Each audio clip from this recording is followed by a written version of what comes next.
Kimine zulümsün, kimine mezar. Beyitler sende perişan gezer.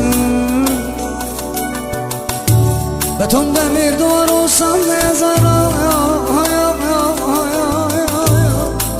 Yıkar sen yine buradan giderim. Beton demir duvar olsan ne yazar?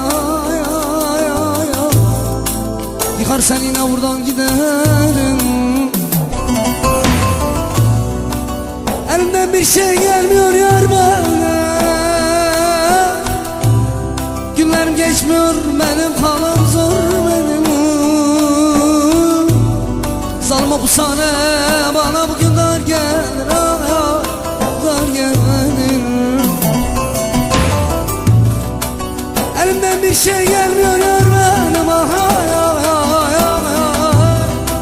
Günler geçmiyor kardeş, benim halim zor benim. Salma bu sahne bize bugün dar gelir, dar gelir.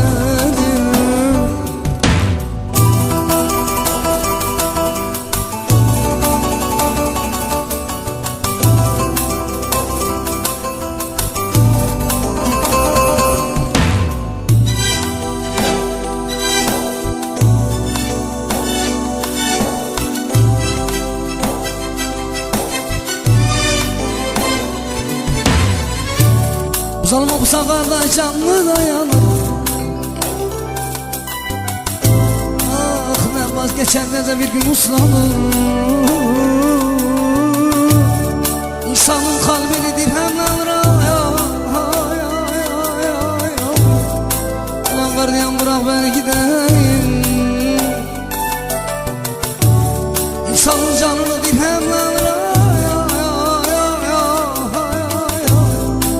vicdansız gardiyan bırak ben gideyim. Elimden bir şey gelmiyor